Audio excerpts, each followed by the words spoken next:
Bueno, sodio nos quedó solamente dos diapositivas de sodio. ¿Qué es lo que pasa cuando tenemos una ingesta baja de sodio?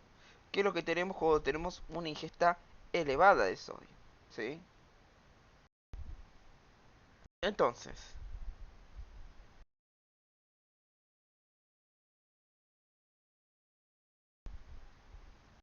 nosotros habíamos visto, ¿sí? Que la ingesta diaria de sodio era alrededor de 115 milismoles, ¿sí? Por día, de los cuales como 10 o 15 se perdía a nivel de la excreción de la materia fecal y 100 eran lo que ustedes absorbían. Ustedes absorbían 7 milismoles de sodio por día. Entonces esto es cuando ingieren menos de 100, ¿sí? Entonces cuando ustedes tienen una ingesta baja de sodio, lo que va a pasar, obviamente, es que el volumen de líquido extracelular va a bajar, ¿sí? Eh, ok, entonces, si se produce una disminución del sodio, van a tener distintas acciones. Entonces, esto es como lo que habíamos dicho, ¿sí? Ustedes tienen acá la arteria, ¿no? Si disminuye lo que es la presión arterial, porque la volemia acaba de bajar, porque usted tiene una ingesta baja de sodio, esto lo que va a producir es un aumento de la actividad simpática, ¿sí? La actividad simpática se activa. Entonces, cuando se aumenta la actividad simpática, tiene dos funciones. Por un lado, hace vasoconstricción de la aferente, ¿sí? Esto disminuye la tasa de filtración glomerular. Yo voy a filtrar menos de 125 mililitros por minuto. Esto disminuye. Y a su vez, la liberación de adrenalina y noradrenalina va a generar un aumento en la reabsorción de sodio, ¿sí? Entonces, yo cuando tengo una ingesta baja de sodio, eh, se activa la actividad simpática, entonces se genera una vasoconstricción generalizada de todo el cuerpo, donde obviamente se produce también la vasoconstricción de la arteria aferente, ¿sí? Eh, y esto termina aumentando también la reabsorción de sodio, ¿sí? Después, por otro lado, ¿sí? Disminuye el PAN. ¿Qué era el PAN? El péptido naurético atrial. Y el péptido naurético atrial producía qué cosa? Lo que era la dilatación de la... Bueno, disminuye el péptido naurético atrial. Y recuerden que el péptido naurético atrial producía lo que era la vasodilatación de la aferente. Entonces, cuando el péptido naurético atrial se disminuye, ¿sí? Se va a producir esto, la vasodilatación de la eferente, ¿sí? Entonces, ustedes tienen vasoconstricción de la aferente y a su vez tienen vasodilatación de la eferente. Entonces, la poquita sangre que le va a llegar, como hay vasodilatación, se va más rápido, ¿sí? Entonces, eso va a provocar que su tasa de filtración glomerular disminuya, ¿sí? Y también aumenta lo que es la reabsorción del sodio, ¿sí? Después, por otro lado, lo que va a pasar acá es que la PEF, ¿sí? Hay una modificación a nivel de la PEF, ¿sí? Porque si ustedes tienen básicamente una volemia baja, ¿sí? La presión oncótica del capilar glomerular va a estar elevada. No va a ser de 32 mililitros de mercurio, va a ser un poco mayor. Esto va a provocar que ustedes filtren menos. Entonces la presión oncótica del capilar glomerular va a estar aumentado, ¿sí? Esto va a provocar un aumento en la reabsorción de sodio, ¿sí? Y por otro lado, tenemos básicamente que se activa ¿quién? el sistema renina-angiotensina-aldosterona, ¿sí? ¿Qué es lo que va a pasar acá? Las células de la mácula densa van a sensar que ustedes están filtrando poco sodio. ¿Por qué filtran poco sodio? Porque probablemente tengan baja volemia, ¿sí? Y además, por otro lado, tenemos el baroreceptor renal, que también también va a sensar que ustedes tienen una disminución en la distensión de la aferente. Entonces, todo esto va a provocar que se active el sistema renina-angiotensina-aldosterona. Y cuando hablamos del sistema renina-angiotensina-aldosterona, tiene un montón de funciones. Pero bueno, dentro de las funciones que tiene, aumenta la reabsorción del sodio, ¿sí? Esto va a ser a nivel del túbulo contorno proximal y los túbulos colectores, ¿sí?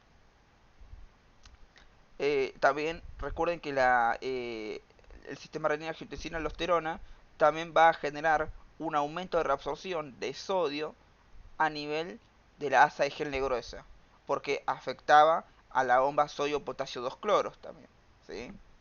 Entonces nada, eso es lo que pasa cuando tenemos una ingesta baja en sodio, ¿sí? De repente empezamos a comer poco sodio por día, entonces pasa esto, ¿sí? Vasoconstricción de la aferente, vasodilatación de la eferente, ¿sí? Igual recuerden, ¿sí? Que esto de la vasoconstricción de la aferente y vasodilatación de la eferente no es para toda la vida, ¿sí? Porque cuando se libera el sistema renina-angiotensina-aldosterona, ¿sí? Una de las acciones que tenía era vasoconstricción de la aferente. Pero cuando se liberaba después de unos minutos también producía vasoconstricción de la eferente, ¿sí? Esto es lo que pasa básicamente cuando ustedes tienen ingesta de sodio en los primeros momentos, ¿sí? Se produce todo esto. Después, bueno, cuando se libera el sistema renina-angiotensina-aldosterona, produce vasoconstricción de la aferente y eferente, ¿sí? Ahora, si ustedes tienen una ingesta elevada de sodio, ¿sí? Lo que va a producir es que se aumenta el volumen de líquido extracelular. Entonces, de vuelta, ustedes comen algo con mucho sodio. Entonces lo que va a pasar ahí es que la presión arterial se va a elevar. Entonces cuando la presión arterial se eleva, lo que va a pasar acá es que el simpático se apaga, ¿sí? Entonces cuando el simpático se apaga, esto genera vasodilatación de las aferentes, ¿sí? Esto provoca la acción contraria.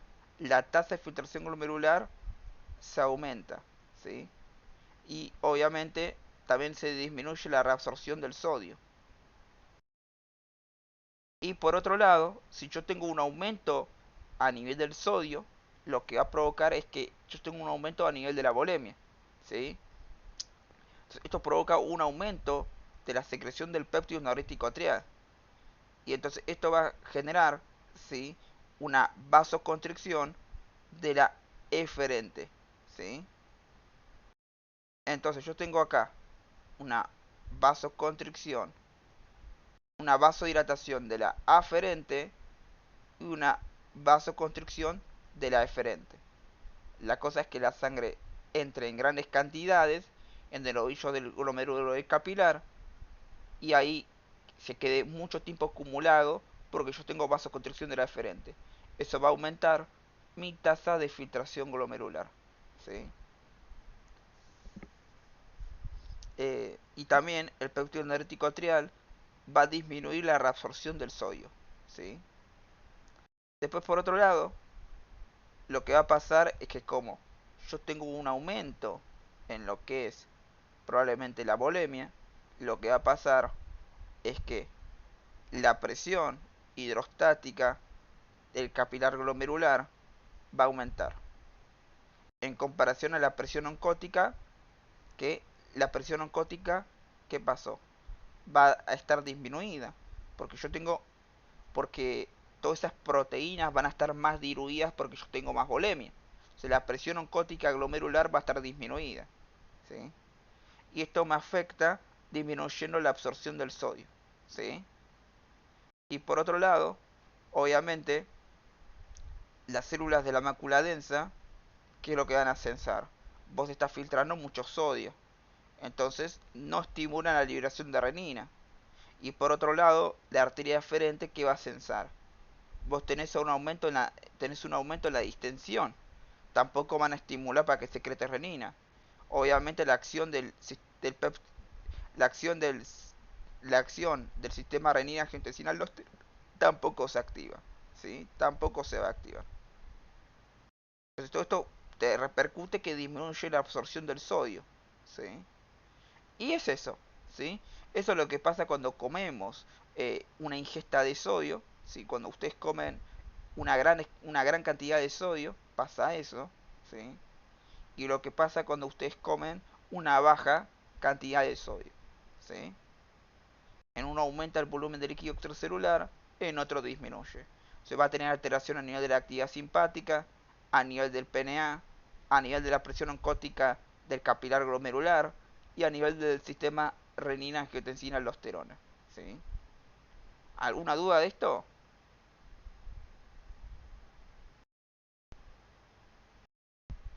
No, Ok, preguntas así de parcial de esto y les pueden preguntar, Pepe acaba de comer una porción, ¿sí? De papas fritas con mucha sal. ¿Cuáles son los cambios que va a tener Pepe, ¿sí? A a nivel sistémico? Y bueno, esto de la actividad simpática. Si come algo con mucha sal, le va a pasar esto. Aumento de la actividad simpática, disminución de la actividad simpática, activación del PNA, ¿sí? Sería eso, ¿sí? Recuerden que si nosotros le agregamos sodio, ¿sí? Al volumen extracelular, ¿qué es lo que pasa? El sodio trae el agua, ¿se entiende? Entonces, de algún lado va a traer el agua. Si vos aumentás la osmolaridad a nivel de las arterias, va a sacar un poquito de agua del resto del cuerpo, ¿se entiende? No es que el agua aparece mágicamente. Igual, obviamente, cuando ustedes comen algo con mucho sodio, ¿qué pasa? Les da sed, ¿sí? Entonces ahí también van a absorber más sodio, ¿sí? Ahí también van a absorber, ahí también va a aumentar la bulimia, ¿sí? Porque ustedes después de comer sodio, ¿sí? Ustedes van a comer, no sé, abren unas papas Lay's, las papas Lay's tienen 2 kilos de sal. Entonces cuando comen la papa, ¿qué hacen después? Van corriendo a tomar un vaso de agua, ¿sí? Entonces nada, eso es lo que va a pasar, ¿sí? El sodio va a traer el agua, ¿sí? Y a su vez, como ustedes están tomando agua en ese momento, por, por, por ahí también va a venir el agua, ¿sí? No es que como sodio y después de repente mágicamente tengo volemia elevada. No. Recuerden que el sodio es el soluto osmóticamente activo. Representa el 90% de la osmolaridad plasmática. Entonces, si yo incremento el sodio a nivel de la sangre, obviamente esto va a traer el agua. Si yo bajo el sodio, ¿sí? A nivel de la sangre, esto no atrae tanto el agua. Entonces, el agua se va a otros espacios, ¿sí? Es importante eso. Por eso la bulimia aumenta, baja, ¿sí? Fran, perdón, yo tengo una pregunta con respecto a eso. ¿Viste? Bueno, que el sodio es osmótica. El agua, digamos, que hace que aumente la TA, ¿viene de dentro de la célula? Puede venir, por ejemplo, del intersticio o del agua que nosotros tomamos, por Y va a ejemplo. venir de distintas fuentes, porque el agua se mueve por diferencias de presión. Digo, por diferencias de osmolaridad. De donde hay más osmolaridad, digo, de donde hay menos osmolaridad, donde hay más. ¿Se entiende? O sea, Claro. si vos aumentás la osmolaridad, ¿sí? De la arteria, porque vos comiste mucho sodio, ese sodio que comiste, como está aumentado, le va a sacar agua a la célula, le va a sacar agua al intersticio, ¿se entiende? Va a salir de esos lados. Ok, Igual vos recordá que siempre después de comer sodio, también te tomas líquido, ¿sí? Porque te agarra sed, ¿se entiende? claro. Ok.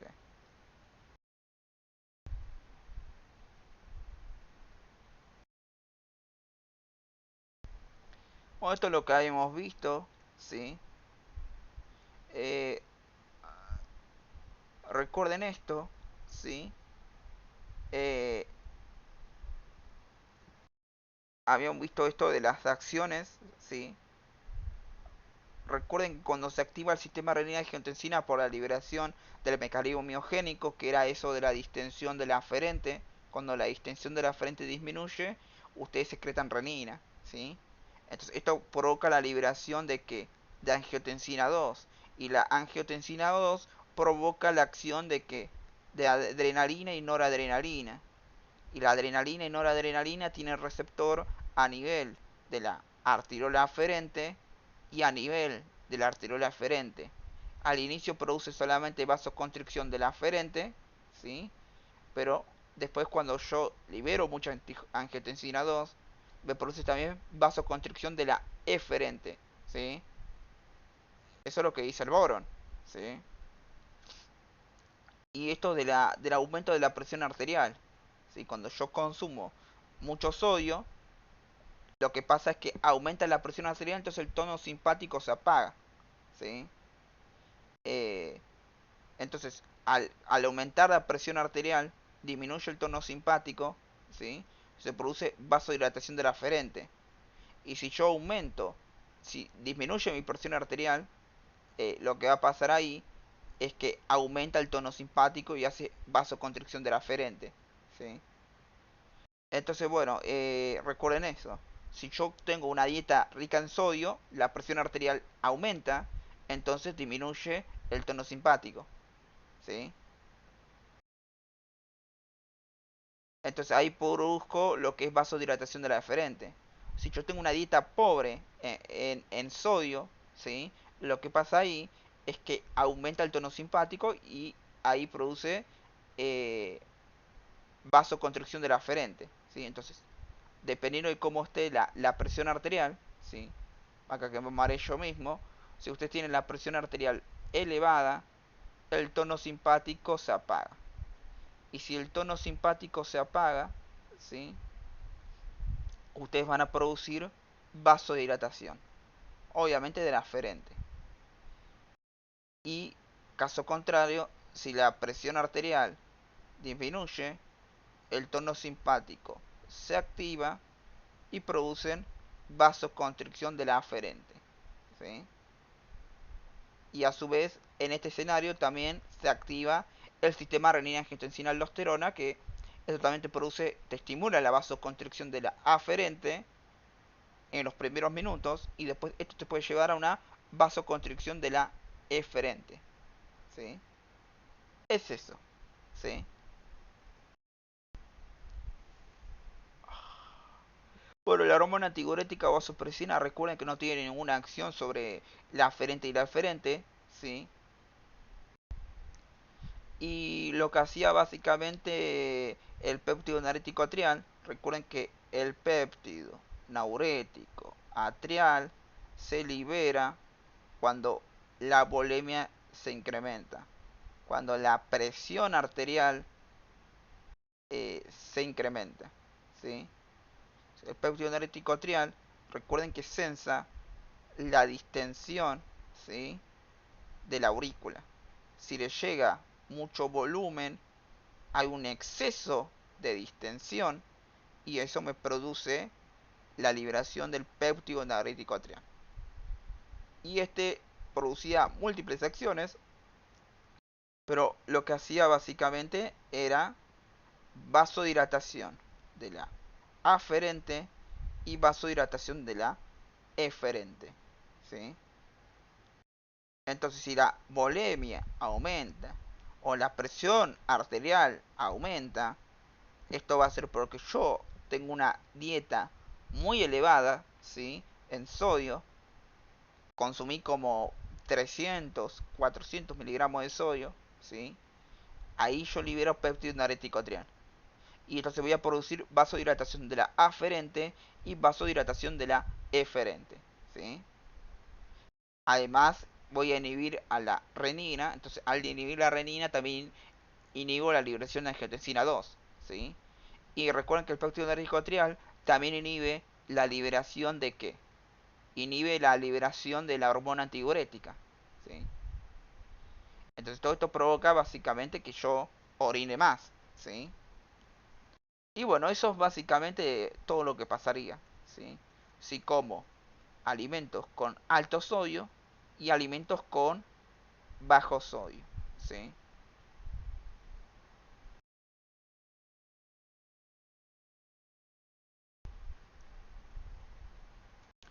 Y todo esto está sacado básicamente, todo lo que vimos acá, está sacado literalmente de lo que es el borón, ¿sí? Está sacado del borón de fisiología.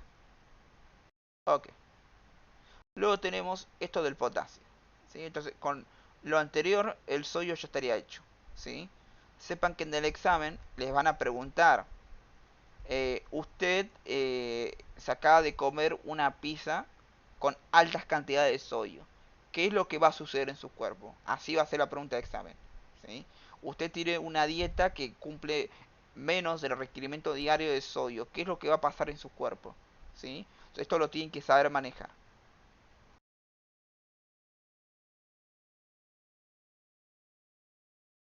Bueno, luego tenemos el potasio, ¿sí?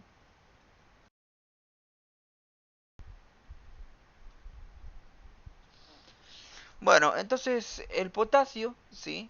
Lo que vamos a decir es que 98% del potasio se encuentra en el medio intracelular y 2% se encuentra en el medio extracelular, ¿sí?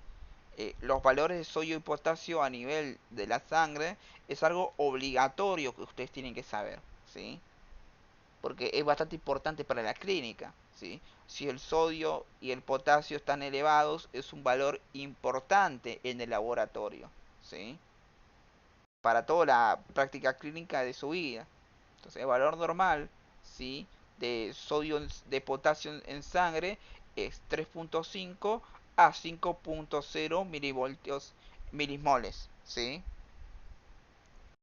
Bueno, ahí tienen básicamente lo que son las funciones, regula el pH intracelular, controla la función enzimática celular, síntesis de ADN, síntesis de proteína, genera el potencial de membrana, mantiene el equilibrio ácido-base. Si yo tengo un exceso de sodio, voy a tener problemas de excitación y contracción de las células.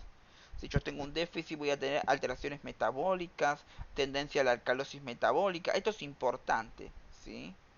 Le van a preguntar, ¿qué pasa si yo tengo un déficit de sodio a nivel del potasio? Digo, ¿qué pasa si yo tengo un déficit de potasio? ¿Qué pasa con mi estado ácido base? Bueno, voy a tener una voy a tener tendencia a alcalosis metabólica, ¿sí? Y voy a tener un aumento en la excreción renal de amonio, ¿sí? Acá tienen la hipopotasemia y la hiperpotasemia.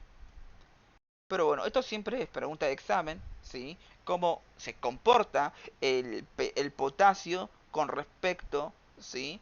Al estado ácido base, ¿sí? Esto siempre suele ser pregunta de examen. De hecho, esto figura en la grilla, ¿sí? Es una pregunta que tienen que responder de manera oral. Igual, básicamente es muy sencillo, ¿sí? Cuando ustedes tienen una acidosis, ¿sí? Una acidosis es que el pH, ¿qué pasó? Bajó por debajo Disminuyó de 7. por debajo Sí, de 7. exacto. Entonces, eso es porque tienen un aumento en la concentración de hidrógenos, ¿sí?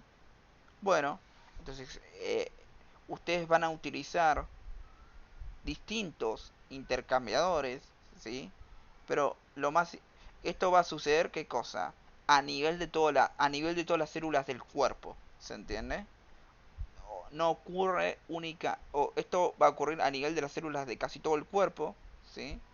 Entonces lo que va a pasar acá cuando ustedes sufren una acidosis, ¿sí?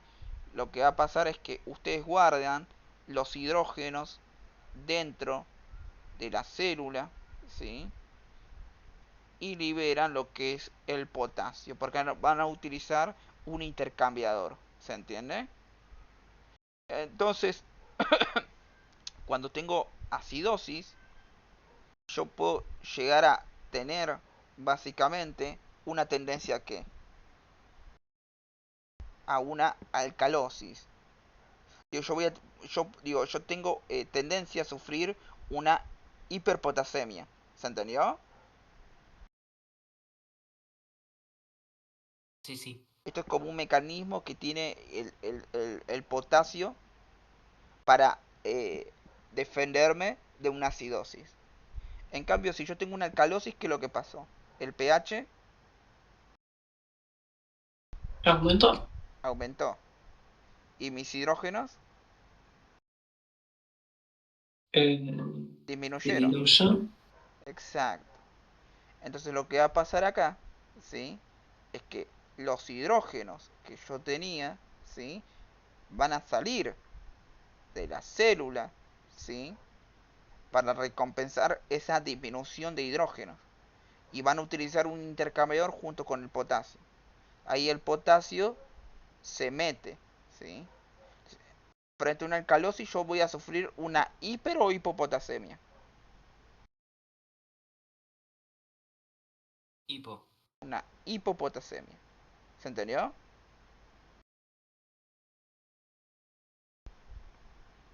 Puede aparecer también como calemia, ¿no? O sea, hipercalemia, hipocalemia. ¿Qué cosa? En vez de decir potasemia, puede aparecer como calemia. Ah, sí, hipercalemia, hipercalemia, hiperpotasemia, hipocalemia, hipopotasemia, ¿sí? Es lo mismo, calemia, es lo mismo lo que es la calemia y lo que es el potasio, ¿sí? Puede aparecer como los dos. ¿Se Ahí entendió va. esto? Sí, Estos sí. son células que se encuentran en todo el cuerpo, chicos, ¿sí? Es un intercambiador potasio-hidrógeno, ¿sí? Que yo lo voy a utilizar, ¿sí? Entonces con esto básicamente es lo que es como me defiendo, ¿sí? Entonces esa sería la acción del potasio ácido base, ¿sí? Del potasio con lo que es el estado ácido base, ¿sí? Eso sepan que es muy pregunta de examen. Esto también lo suelen preguntar, ¿no? Entonces, hipopotasemia o hipocalemia, ¿sí? Como habías dicho vos con la K, ¿sí? Es cuando el potasio disminuye por debajo de 3.5 equivalentes por litro, ¿sí? Sepan que equivalentes habíamos visto que es lo mismo que decir milismoles, pero recuerden que el milismol está expresado en ¿qué? En gramos. Y los equivalentes son los milismoles expresados en mililitros, ¿sí? Porque yo no puedo utilizar milismoles para hablar de líquido. Yo lo tengo que pasar a equivalentes, ¿sí? Bueno, entonces, cuando yo tengo hipopotasemia o hipocalemia, ¿sí? Yo voy a tener unos equivalentes por debajo de 3.5, ¿sí? Entonces, si hay poca concentración de potasio en el líquido extracelular, voy a tener poco potasio a nivel del intersticio y a nivel de la sangre, ¿sí? Entonces, lo que va a pasar acá es que lo que va a pasar acá es que el potasio empieza a salir de la célula para recompensar esto, ¿sí? Si ustedes tienen poco potasio en la célula, ¿sí? Digo, si tienen poco potasio a nivel extracelular, el potasio empieza a salir para recompensar, ¿sí? Entonces, ¿qué es lo que pasa? Yo tengo acá la membrana y la membrana empieza a secretar más potasio. Como la membrana secreta más potasio, el potasio tiene qué cosa? Cargas positivas.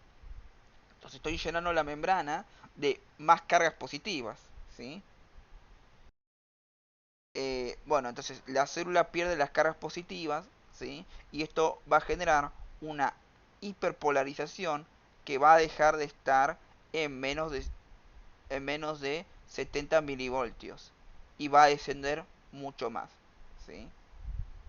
Entonces se va a volver más negativa la célula, ¿sí? Se va a volver más negativa la membrana y esto reduce la posibilidad de excitar a la célula, ¿sí? Ya que el potencial de reposo lo aleja del potencial umbral, ¿sí? Esto provoca un problema de excitación de la célula muscular y nerviosa, ¿sí? Ustedes van a tener parálisis celulares, arritmias y luego la muerte. O sea, sepan que si ustedes secretan más potasio hacia el lado externo de la membrana, se van a tener acá, este va a ser el lado externo y este va a ser el lado interno. Como ustedes están secretando muchas cargas positivas acá, ¿qué es lo que pasa? Lo negativo se siente atraído por lo positivo. Entonces acá se empiezan a acumular muchas más cargas negativas. Entonces, esto te termina repercutiendo, ¿sí? Que las pocas cargas positivas que tenías acá se hayan venido para afuera y además te genera una acumulación más de cargas negativas en el lado interno de la membrana. ¿Se entiende? Esto termina repercutiendo, ¿sí? Que tu lado interno de la membrana sea más negativo. Te va a generar que el potencial de reposo se hiperpolarice, sea mucho más negativo, ¿sí? Entonces esto requiere que ustedes necesitan, ¿sí? Un potencial umbral mucho más elevado, ¿sí? Entonces esto provoca una dificultad en la contracción de la célula muscular y de la célula nerviosa, ¿sí? Entonces, ¿qué es lo que vamos a encontrar acá? Bueno, la onda T, que representa la repolarización del ventrículo en su fase rápida, ¿sí? Se va a encontrar aplanada, ¿sí? Y la onda U, que marca la repolarización de los músculos mamilares, habitualmente no se puede visualizar, pero acá la vamos a poder visualizar. Entonces, en resumen, a nivel del electrocardiograma, en una hipopotasemia, una hipocalemia, como el valor del potencial umbral aumenta y te cuesta te cuesta básicamente excitar a la célula, disminuye obviamente lo que es la contracción. Entonces, a nivel del electrocardiograma, la onda T va a estar aplanada, ¿sí? Y emerge básicamente la onda U, ¿sí? La onda U que era de los músculos papilares que yo no tendría que ver. Entonces la hipopotasemia, ¿sí? Es algo bastante grave, ¿sí? Puede ser por causa renal, ¿sí? Yo utilicé un diurético de Lassa, puede ser la bumetamina, la furosemida, que inhibe la bomba sodio-potasio 2 cloros, ¿sí? Entonces nada, esto me puede llegar a provocar una hipopotasemia, ¿sí? Si no, también puede ser por una falla en el sistema de tubos de la nefrona, disminuyendo la reabsorción de potasio, ¿sí? Y también puede ser falla en el sistema renina-angiotensina-aldosterona. Esto puede ser, por ejemplo, por un hiperaldosteronismo, ¿sí? Recuerden que si ustedes secretan un exceso de aldosterona, producen una hipopotasemia, ¿sí? Si ustedes inhiben la bomba sodio-potasio 2 cloros, que me ayuda a reabsorber potasio, van a sufrir una hipopotasemia, ¿sí? Y si hay una falla a nivel de la nefrona que disminuye la reabsorción del potasio, también van a sufrir hipopotasemia, ¿sí? Eso sería la causa renal. Causa gastrointestinal puede ser tranquilamente un vómito y una diarrea, me van a producir una hipopotasemia, ¿sí? Y a nivel de la piel, yo puedo sufrir una hipopotasemia si hago ejercicio intenso o tengo quemaduras graves, ¿sí? Todas estas tres causas me pueden llegar a producir, son las causas más comunes de producirme una hipopotasemia, ¿sí? Bueno, después tenemos la hiperpotasemia, ¿sí? La hiperpotasemia es cuando los valores, o hipercalemia, ¿sí? Cualquiera de las dos, hiperpotasemia o hipercalemia, es cuando los valores de potasio son mayores a 5.0 mil equivalentes por litro, ¿sí? Está arriba de 5. Entonces, lo que va a producir acá, ¿sí? El potasio se va a incrementar a nivel extracelular. Esto genera un menor gradiente químico para que el potasio salga del interior de la célula. Entonces se va a producir lo diferente, ¿sí? Entonces la célula va a tener una mayor cantidad de cargas positivas en su interior por el potasio, ¿sí? Entonces esto genera una tendencia a la despolarización, aumentando la excitabilidad de las células cardíacas. Entonces, si yo tengo hipercalemia o hiperpotasemia, esto me puede llegar a generar una arritmia y luego un ataque cardíaco y luego la muerte, ¿sí? Sepan que yo siempre cuando tengo arritmia se incrementa la posibilidad que yo tenga un ataque cardíaco, ¿sí? Entonces, esto puede ocurrir por una hiperpotasemia con la dieta, ¿sí? Nosotros ingerimos grandes cantidades de potasio, ¿sí? Entonces, si consumimos grandes cantidades de potasio, vamos a tener una hiperpotasemia o una hipercalemia, ¿sí? Pero bueno, si nosotros consumimos un exceso de potasio en la dieta, eh, no estamos con hiperpotasemia, y eso es porque el potasio ingresa en la ingresa básicamente en la célula, amortiguando, ¿sí?, al medio intercelular en un 80% del potasio que ingerimos de la dieta, de manera que el potasio solamente se incrementa de forma modesta, es decir, el incremento es casi nulo, ¿sí? Es decir, o sea, si ustedes tienen una dieta rica en potasio, ¿sí?, lo que va a pasar es que ustedes no van a tener un incremento inmediato de potasio a nivel de la sangre, porque el potasio se va a almacenar un 80% en medio de la digestión adentro de las células, para amortiguar cambios a nivel de la hiperpotasemia o de la hipercalemia, ¿sí? Entonces, esto suele ser transitorio, ¿sí? Luego, con el pasar de una hora, los riñones empiezan a excretar potasio de la orina, ¿sí? Y de esa manera se elimina el exceso de potasio en las células, ¿sí?, que lo almacenaron de manera transitoria. Eso es un mecanismo de defensa. Es decir, yo de repente, ¿sí?, empiezo a consumir solo una dieta rica en potasio, ¿sí? Entonces, a la noche, digo, a la mañana, ¿qué comí? Un licuado de banana. A la tarde, también comí un postre de banana. Y así con todas cosas de potasio, ¿sí? Entonces lo que pasa ahí es que deberían sufrir una hiperpotasemia o una hipercalemia, como sucedía con el sodio. O sea, ustedes comen alimentos con mucho sodio y de repente sufren sufren mucho sodio, van a tener un aumento de sodio en sangre, ¿sí? Van a sufrir una hipernatremia de repente. Pero esto con el potasio no pasa, porque el 80% del potasio que ustedes se ingieren en la dieta va a ser almacenado por todas las células del cuerpo, van a compartir la carga, y entonces, como ustedes tienen el sodio un poquito elevado, ¿sí?, en la primera hora se estimula la excreción de potasio por parte del riñón. Y entonces, a medida que ustedes eliminan el potasio por parte del riñón, van liberando de a poquito el potasio almacenado en las células. Entonces es como un amortiguador, para que vos no sufras una hiperpotasemia o una hipercalemia después de comer un día mucho potasio, ¿sí? Es un amortiguador.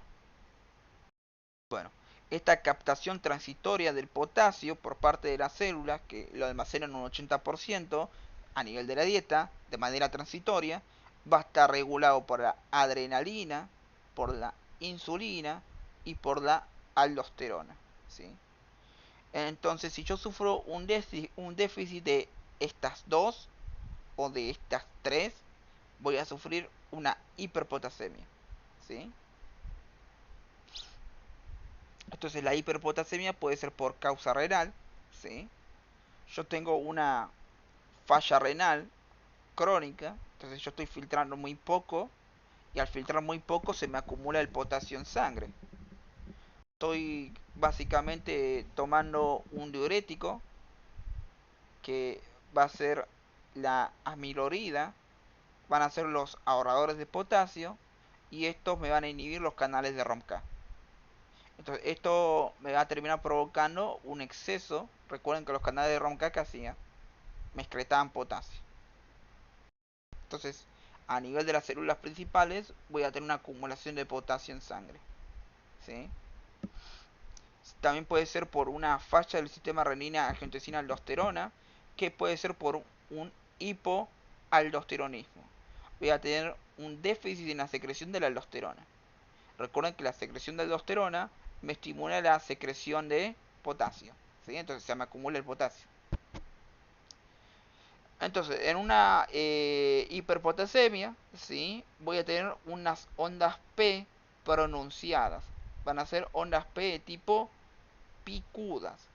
Van a ser mayor a 5 cuadraditos. ¿Sí? Esto puede llevar a una arritmia muy grave. ¿Sí? Entonces, básicamente, en una hiperpotasemia, ¿sí? Podemos encontrar eh, tres alteraciones. ¿Sí? Por un lado, podemos encontrar fibrilación ventricular. Por otro lado, igual recuerden, ¿sí? Que esto es según el grado de hiperpotasemia que ustedes tienen. ¿Sí? Entonces, en el primer grado de hiperpotasemia, ¿cuál era el valor normal de hiperpotasemia? Digo, de Más de 5. mayor a 5. ¿Sí? Era de 3.5 a 5. Entonces, cuando ustedes sufren hiperpotasemia, se eleva arriba de 5. Entonces, cuando se eleva más o menos a 6, van a encontrar que a nivel del electrocardiograma, la onda T es picuda. Y el intervalo PR está solamente incrementado. Eso es lo que van a encontrar en una hiperpotasemia con valor de 6. Ya cuando alcanza el valor de 8, ¿sí? Van a tener la onda P muy pronunciada. ¿Sí? Y el complejo QRS está prolongado.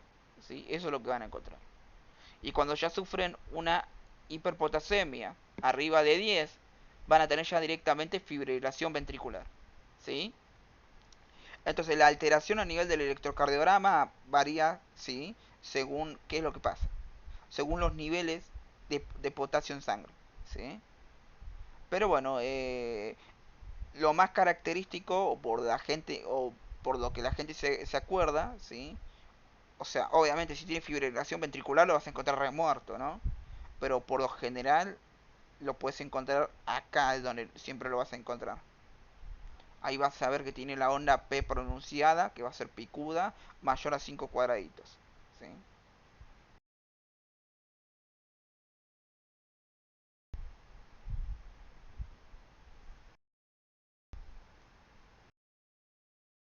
Bueno, eh, esto pasa con la hipopotasemia, esto pasa con la hiperpotasemia. Entonces, como ven, la principal causa de hiperpotasemia es causa renal. ¿Sí? Así de sencillo. Entonces, ustedes tienen básicamente el equilibrio de potasio. Por día se filtran 800 milimoles por día de potasio.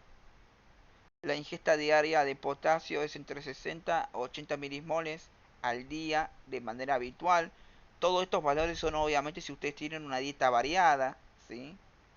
Y comen la cantidad de calorías que deberían comer, ¿sí? Y obviamente también si hacen ejercicio, ¿sí? Entonces, los valores normales de potasio, serían los valores normales de potasio, ¿sí? Y para alcanzar el balance hay que excretar entre un 10 a 15% de los milimoles por día que se ingieren, ¿sí? Entonces, entre un 10 a 15% de estos 60 a 80 milimoles por día de potasio, yo los tengo que excretar, ¿sí? Para tener el balance. Ahora, en valores, algo importante, la excreción de potasio se regula, ¿sí? Entonces, dependiendo de si yo tengo una dieta rica en potasio o pobre en potasio, voy a qué cosa? A absorber, voy a excretar más potasio o voy a secretar más potasio, ¿sí? Entonces, cuando yo tengo valores bajos de potasio, ¿sí? Yo lo que quiero hacer es excretar la menos cantidad de potasio que puedo.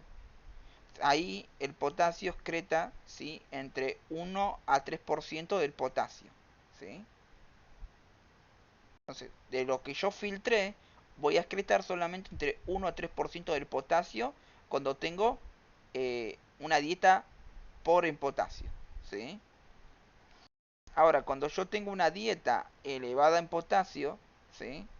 Lo que va a pasar es que los riñones van a excretar hasta un 150 a 180% de potasio, ¿sí? De lo filtrado. Yo voy a filtrar un 100%, voy a resolver una X cantidad, pero yo luego secreto y esto va a provocar que yo termine excretando un 150 a 180% de lo que yo filtré, ¿sí? Eso sería lo máximo que puedo llegar a excretar cuando tengo una dieta elevada en potasio, ¿sí? Entonces el potasio se filtra, se reabsorbe, se secreta y se excreta.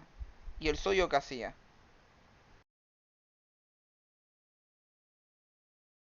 Se filtra, el sodio se reabsorbe, el sodio no se secreta y el sodio se excreta. De lo que tenemos acá es que el potasio sí se secreta, ¿sí?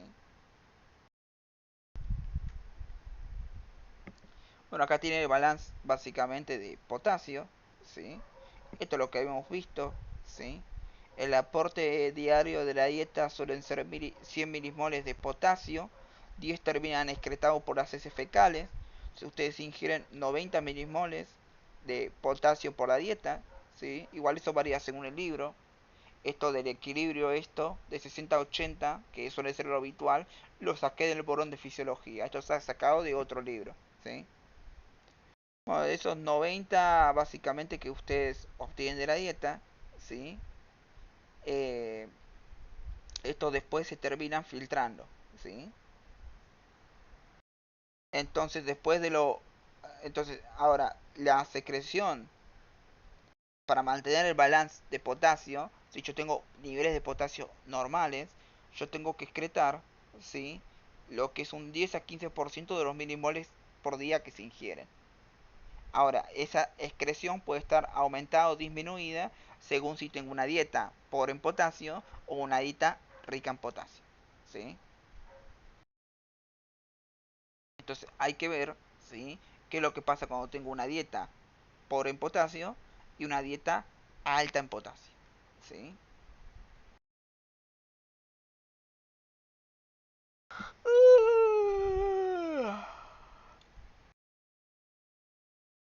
Entonces, como ustedes saben, se filtra, ¿sí?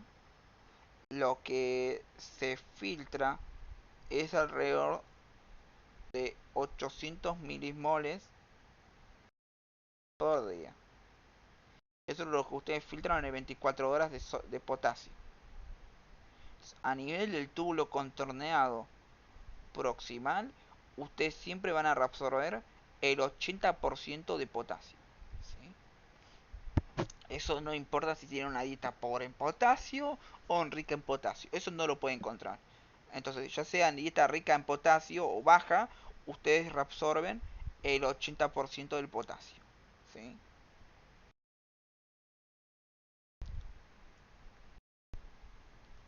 Luego, ¿sí? Lo que va a pasar es que en la asa descendente fina ustedes no hacen nada. Y en la asa ascendente fina ustedes tampoco hacen nada. Donde van a actuar es acá, en la ascendente gruesa, ¿sí? Acá es donde actúan.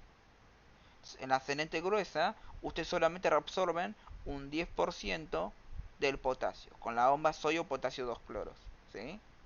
Ya sea por, si ustedes tienen una baja dieta en potasio o una elevada dieta en potasio, ustedes siempre reabsorben el 10% en el túbulo, en lo que es la porción gruesa de la asa de Henle, ¿sí? Es lo que pasa. Ahora, en el túbulo contorneado, ¿sí? Distal, ustedes no hacen nada, ¿sí? Pero acá, ¿sí? En el al final del túbulo contorno distal, a nivel de la nefrona distal, ustedes van a secretar, si ustedes tienen una dieta alta en potasio, van a secretar un 20 a 180%. ¿Sí? En cambio, a nivel de la nefrona distal, ustedes van a básicamente reabsorber un 2%. ¿Sí? Entonces, eso es lo que van a hacer ustedes a este nivel. ¿Sí? De hecho, acá les nombra que eso lo van a realizar en el TCI, en el túbulo colector inicial. ¿Sí? Ahí es donde ocurre, según el boron. Entonces, a nivel del túbulo colector inicial, ustedes van a secretar, si ustedes tienen una dieta alta en potasio, un 20 a 180%. Y a nivel del túbulo colector inicial, ustedes van a reabsorber un 2% si tienen una dieta baja en potasio. ¿Sí?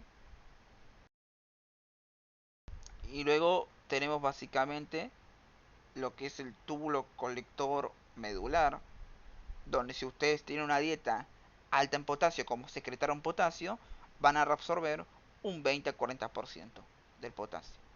Ahora, si tienen una dieta baja en potasio, acá van a reabsorber un 6% de potasio. Entonces, recuerden que acá, cuando tengo una dieta baja en potasio, yo puedo filtrar entre el 1 a 3%.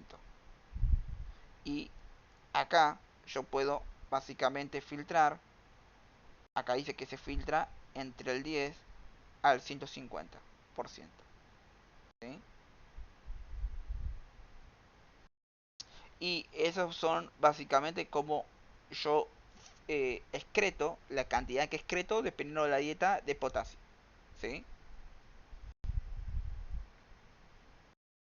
Y nada, ahí tienen básicamente los valores. ¿Sí? Este es el boron de fisiología y este es el grafiquito que a ustedes pusieron en su power de artidos. ¿Sí? Como ven, ¿sí? Como que baja un poco. O sea, acá dice un 80% y acá dice un 70-80%. Acá dice un 10% y acá dice un 10 a 20%. ¿Sí? Pero después todo está exactamente igual. Varía solamente en eso.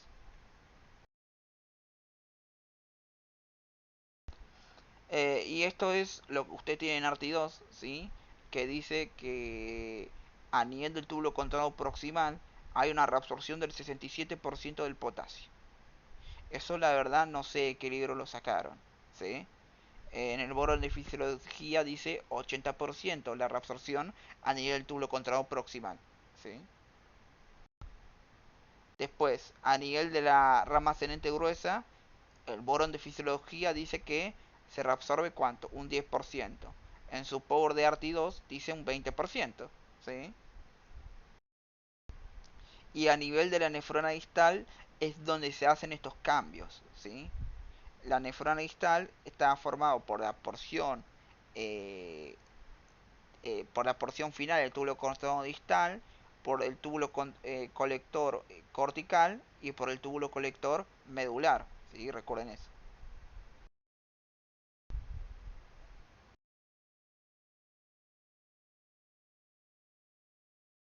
Entonces, dependiendo del libro siempre vamos a hablar de distintos porcentajes, ¿no? En este caso, ¿sí? Para hablar de este porcentaje, porque como verán, como que se choca un poco la bibliografía, acá cuando vemos el boron, el túbulo contorno proximal reabsorbe un 80%, acá cuando vemos el gráfico de Artido dice que se reabsorbe un 70-80%, y cuando vemos esta diapositiva, ¿sí? De Arti2 dice que se reabsorbe un 67%, ¿no? Entonces yo simplemente para esta aplicación me voy a basar en lo que es el boron, ¿sí? Porque es algo que yo puedo citar. Aparte del boron de fisiología, está súper completo, ¿sí? Entonces no van a tener problema. Entonces, según el boron, ¿sí? A nivel del túbulo controlado proximal, se reabsorbe un 80% del potasio filtrado, ¿sí? Entonces, ese 80% del túbulo, este 80% de la reabsorción de potasio a nivel del túbulo controlado proximal se va a hacer de la siguiente manera, ¿sí? Por un lado, a nivel del túbulo contorno proximal, hay una secreción, ¿sí? Hay canales a nivel del túbulo contornado proximal que me están secretando potasio, ¿sí? ¿Qué es esto? Son canales de ronca que me sacan potasio a la luz del túbulo. Hay una mínima secreción, ¿sí? Y luego, el potasio puede ingresar por vía paracelular mediante dos mecanismos. Por el famoso arrastre de solvente, ¿sí? Y por lo que es electrodifusión, ¿sí? Eh, entonces va a existir a nivel del túbulo contorno proximal la reabsorción por electrodifusión y por arrastre de solvente. Arrastre de solvente, ustedes ya saben, ¿sí? El agua se va a reabsorber por vía paracelular y como el agua tiene un montón de solutos diluidos en él, ahí reabsorbe potasio, sodio, calcio, cloro, magnesio, etcétera. Eso va a ser arrastre de solvente.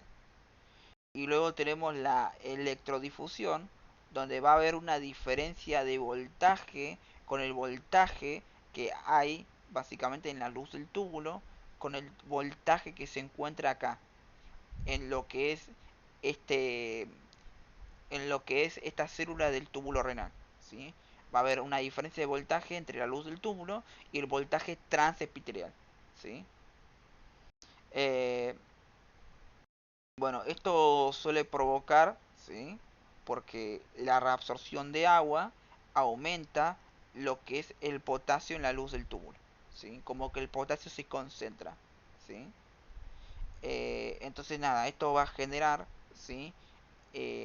Un gradiente transepitelial que favorece o impulsa la absorción pasiva por difusión por vía paracelular, ¿sí? De la luz hacia la sangre. Entonces hay distintas fuerzas impulsoras a nivel transepitelial para el sodio, ¿sí? Bueno, entonces se va a generar un voltaje transepitelial negativo a nivel del primer segmento del túbulo contornado proximal, ¿sí? Y se genera un incremento del voltaje luminal positivo, porque se me incrementa el potasio, y esto me genera una difusión paracelular, ¿sí? Porque la electrodifusión, ¿sí? Los opuestos se atraen. En todo caso, ¿sí? A nivel del túbulo contornado proximal, ¿qué es lo que hacemos? Reabsorbemos cuánto de potasio, según el borón. ¿Están ahí? Un 80%. ¿Se entendió? ¿Era un 80%? Exacto. La reabsorción, ¿por qué va a ser? Por vía Es paracelular. por la secreción. Por vía paracelular. Que va a ser por electrodifusión o arrastre de solvente. ¿Se entendió? Y también Ok. secretan potasio acá. ¿Se entendió?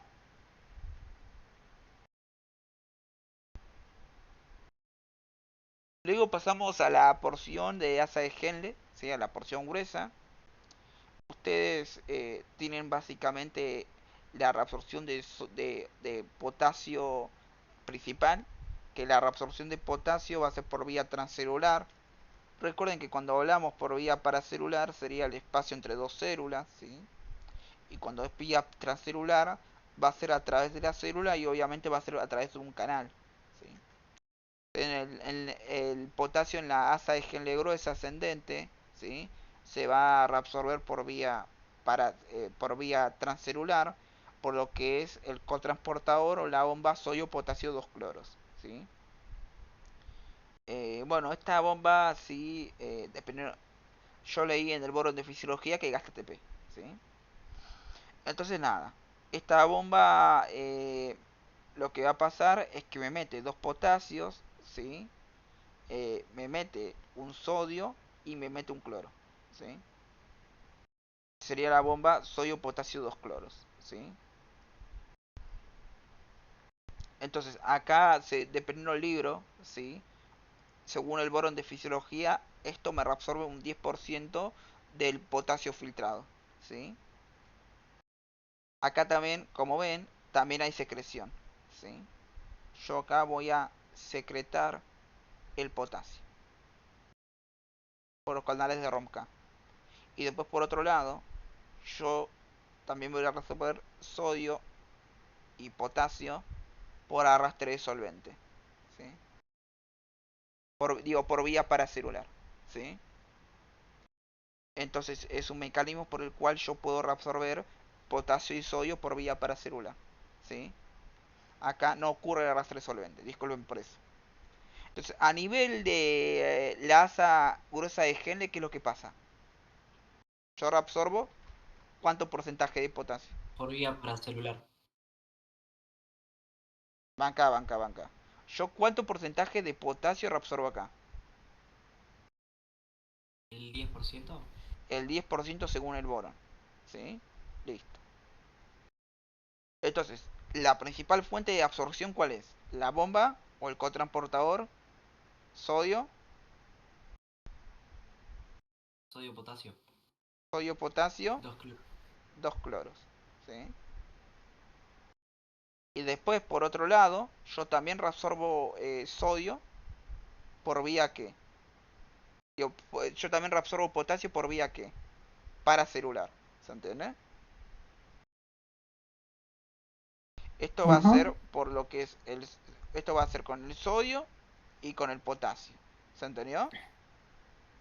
Y después, por otro lado, ustedes también secretan potasio a este nivel, ¿sí? ¿Se entendió?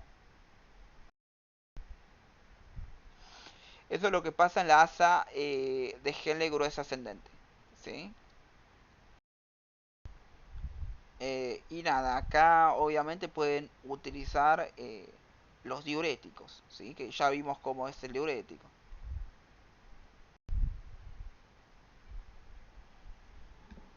Bueno, luego tienen básicamente el túbulo contorno distal y el túbulo colector, ¿sí? Entonces tenemos por un lado la secreción y por otro lado tenemos la reabsorción. Entonces acá ya tenemos que hablar de las células intercaladas, ¿sí? Entonces primero vamos a hablar de la secreción. Entonces yo tengo una dieta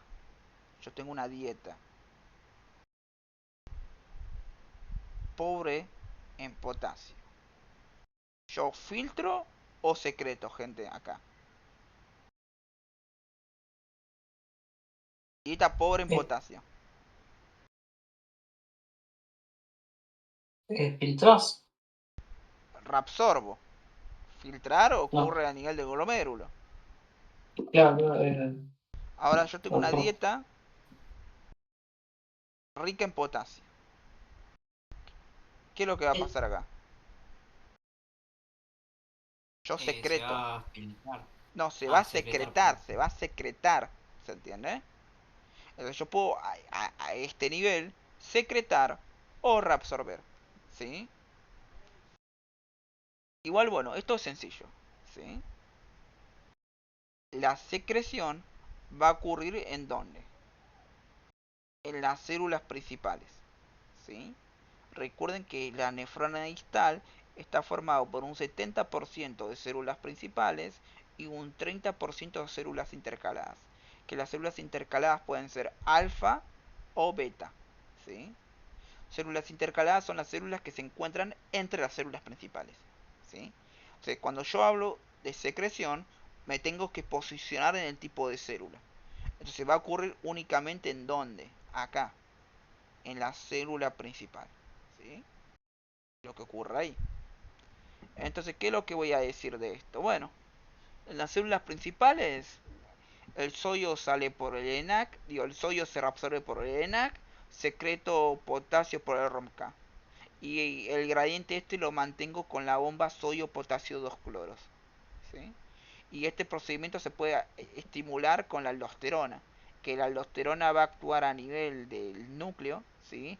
Donde me va a estimular la síntesis de canales de ENAC, de ROMK y de la bomba sodio potasio tepasa. Entonces, si yo secreto aldosterona, secreto más o menos potasio. Si estoy sintetizando más ROMK. secretas más porque tenés más Eh, canales. exacto, secreto más ROMK, digo, secreto más potasio, ¿se entiende? Ujú. Bueno, entonces según el boron se va a secretar en tres segmentos específicos, ¿sí? Recuerden que las células, ¿sí? Van a tener, tienen la nefrona distal. Es decir, yo tengo la división de células principales con células intercaladas, ¿en dónde? En lo que es la nefrona distal. ¿Cómo estaba compuesta la nefrona distal? ¿Se acuerdan?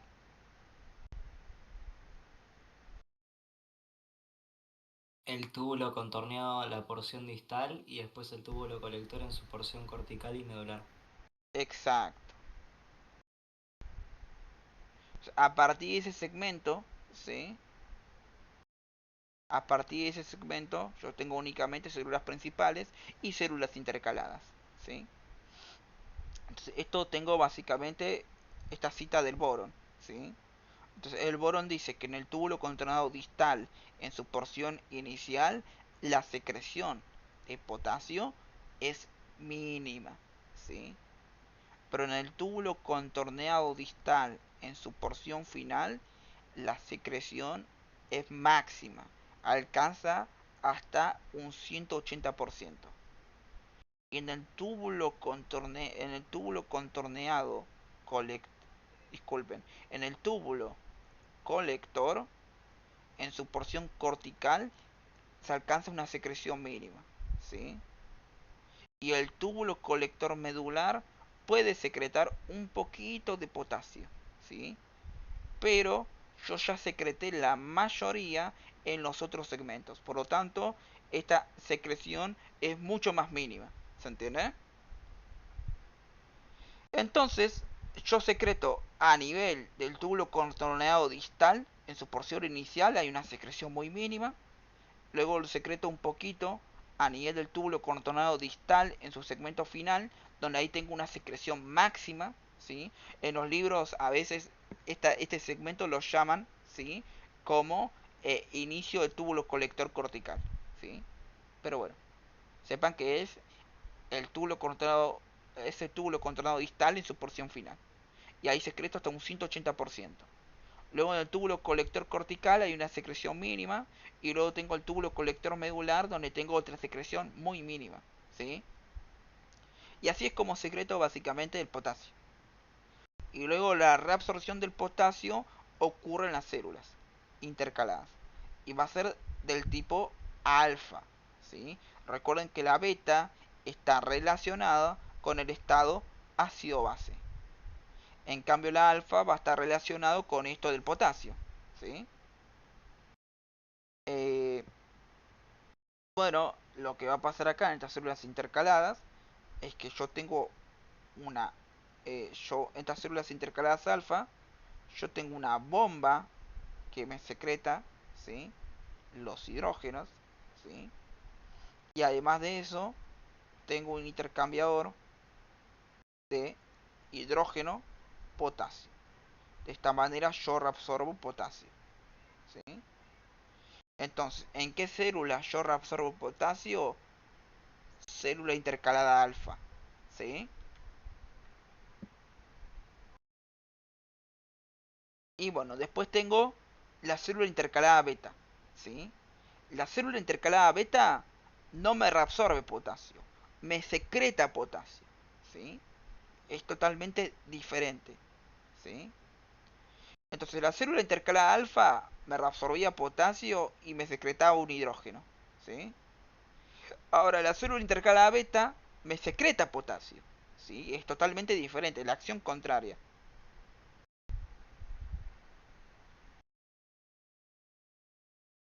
Entonces acá tengo la célula intercalada beta, ¿sí? Esto va a ser la luz del túbulo y esto va a ser el intersticio y acá tiene la sangre, ¿sí? Entonces yo tengo que reabsorber para esta dirección y hacia acá secreto, ¿sí? Entonces lo que tengo acá es un canal, ¿sí? De ROMK que me secreta potasio, ¿sí? Y bueno, acá tengo la bomba sodio-potasio te pasa que me estimula para que el potasio se acumule acá y luego este potasio termina secretándose, ¿sí? Y eso es lo que pasa a nivel de la célula intercalada beta, ¿sí? Entonces la célula intercalada alfa me reabsorbe potasio y la célula intercalada beta me secreta, ¿sí? Son dos acciones totalmente contrarias, ¿sí?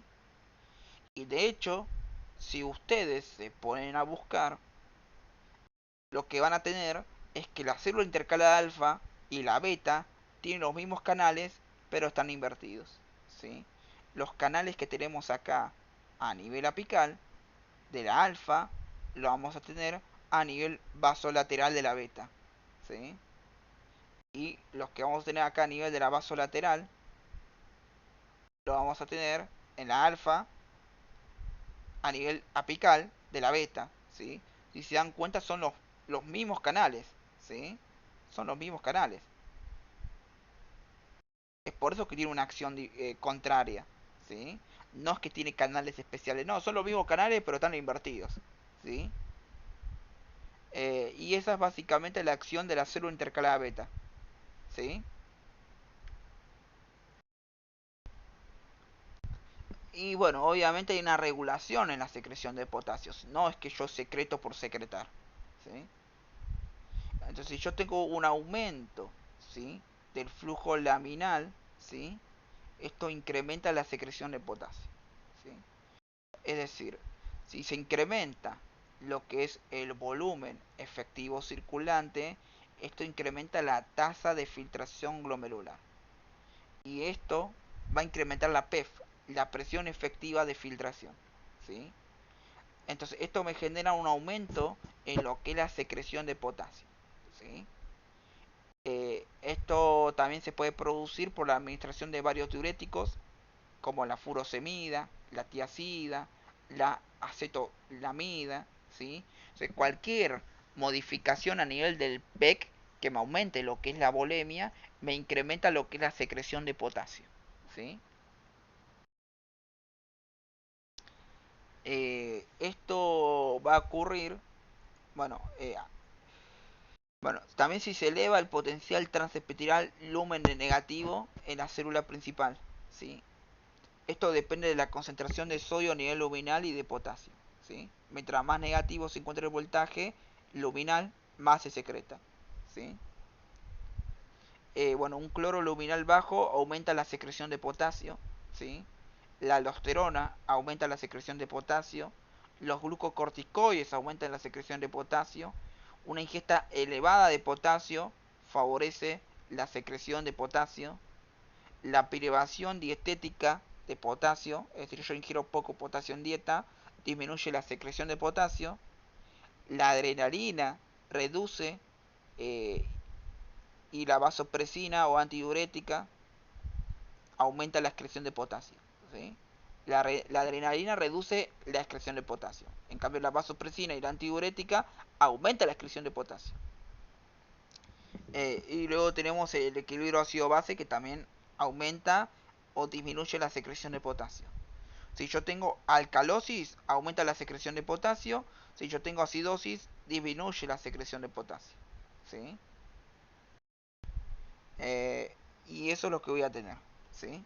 Igual esto del estadio ácido-base, ¿sí? Ocurre básicamente acá, ¿sí? En la alfa. Porque, o sea, si yo tengo alcalosis, ¿qué es lo que quiero hacer si tengo alcalosis? Reabsorber más o menos hidrógenos.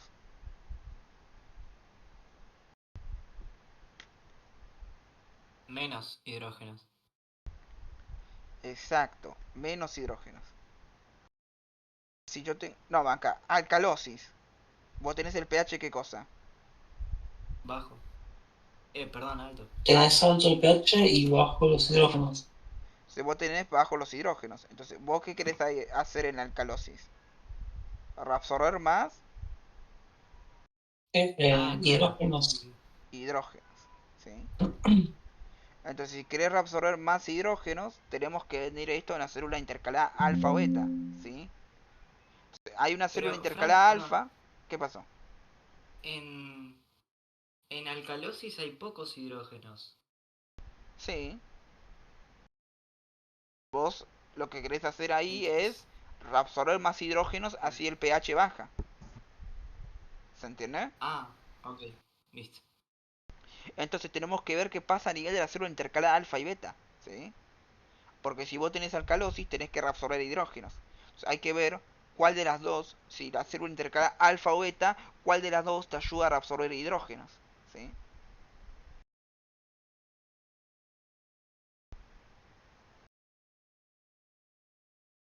Ok. Entonces lo que nosotros vemos acá, ¿sí? Es que la célula, lo que nosotros vemos acá, a ver, acá, ok. Lo que nosotros vemos acá, que la célula intercalada beta es la que te ayuda a qué cosa, a reabsorber hidrógenos. ¿A costa de qué? De secretar potasio. ¿Se entendió? Entonces cuando yo tengo una alcalosis, la secreción de potasio va a estar aumentada para yo reabsorber hidrógenos, ¿sí? Y cuando yo sufro una acidosis se produce el efecto contrario.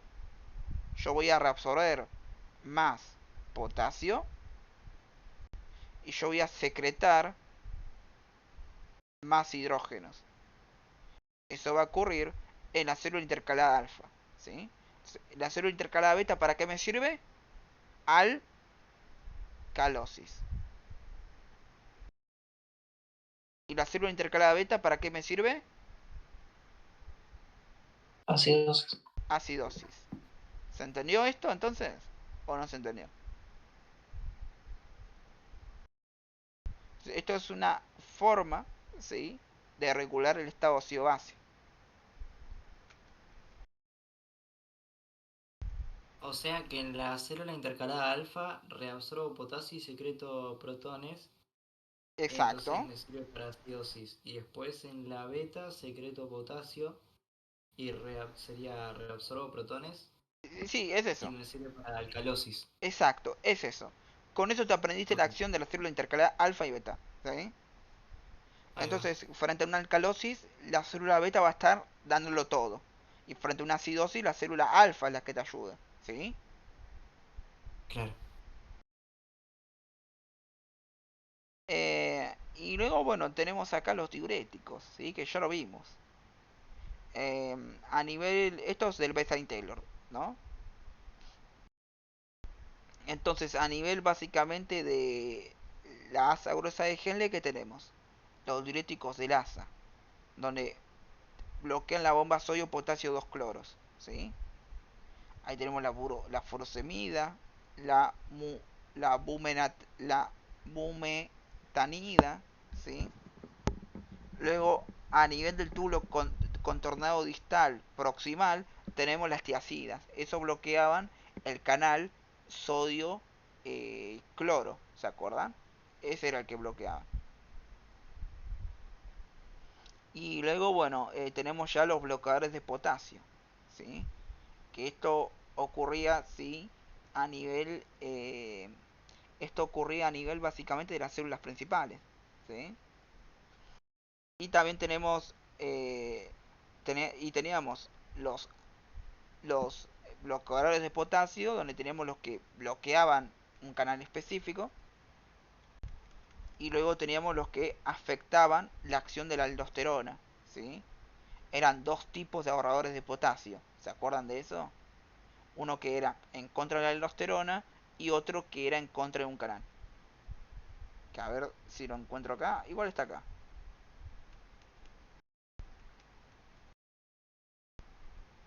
¿No ves? Acá tenemos los bloqueadores los ahorradores de potasio, ¿sí? Entonces, a nivel de las células principales, ¿sí?, los ahorradores de potasio eran dos. Uno que bloqueaba el receptor de aldosterona, ¿sí? Que ahí tenemos la espirolactona, entre otros, ¿sí? Que evita que la aldosterona haga su acción, ¿sí? Y después por otro lado, teníamos los que bloqueaban los canales que se reabsorbe sodio, ¿sí? Estos bloqueaban en las células intercaladas, ¿sí? La acción era en las células intercaladas de estas. Entonces, los diuréticos ahorradores de potasio tenemos eh, los que bloquean el receptor de aldosterona, ¿sí? Y luego los que bloquean los canales que reabsorben sodio, ¿sí? Entonces, los, estos diuréticos ahorradores de potasio que actúan a nivel de la célula intercalada, ¿sí? Producía esto. Entonces, nada, en este sector puedo utilizar los diuréticos ahorradores de potasio, donde tengo los bloqueadores de la aldosterona que actúan a nivel de las células principales, ¿sí? Y si no, tengo también los ahorradores de potasio, que estos también pueden bloquear los canales en el cual yo reabsorbo sodio. Ah, disculpen, estos que bloquean la reabsorción de sodio actúan acá, a nivel del ENAC. Al evitar que, que por el ENAC ingrese el sodio, ¿sí? Lo que terminaba provocando era que yo tenía un exceso de sodio acá. Entonces, a esta bomba sodio-potasio, a te pasa, le costaba mucho seguir metiendo el potasio. Entonces se frenaba básicamente, eh, se frenaba todo, ¿sí? Entonces nada, ahí tengo básicamente un diurético, ¿sí? Ahí puedo utilizar lo que es el bloqueador del canal de NAC, ¿sí? Que son estos, el trimetereno y la milorida, ¿sí? Y si no, puedo bloquear directamente la acción de la aldosterona, ¿sí? Esos serían los dos diuréticos ahorradores de potasio, los que bloquean la acción de la aldosterona y los que bloquean el ENAC a nivel de la célula principal. Y recuerden que la aldosterona, ¿sí? Tiene acción en la célula intercalada, ¿sí? Que va a ser, obviamente, en la célula intercalada de tipo alfa, ¿sí? En la célula intercalada de tipo alfa, la aldosterona lo que hacía básicamente era estimular esta bomba de protones, ¿sí? Entonces yo tengo una hiper aldostero, una hiperaldosteronismo, yo estoy secretando mucho potasio, digo, mucho hidrógeno. Esto me puede llegar a estimular qué cosa, una alcalosis, ¿sí? Y si yo tengo un hipoaldosteronismo, que secreto poco aldosterona, voy a sufrir qué cosa, una acidosis, ¿sí? Y bueno, eso sería todo con el tema del potasio. ¿Alguna duda del potasio? ¿Lo entendieron más o menos? ¿Aló? ¿Qué hora es, che? Sí, sí, se entendió, se entendió. Yo en lo personal sí, Fran. Ok. Bueno, no sé por qué tardamos una hora y media con el potasio. Se ve que yo estaba medio dormido. O era más largo de lo que me acordaba, el potasio.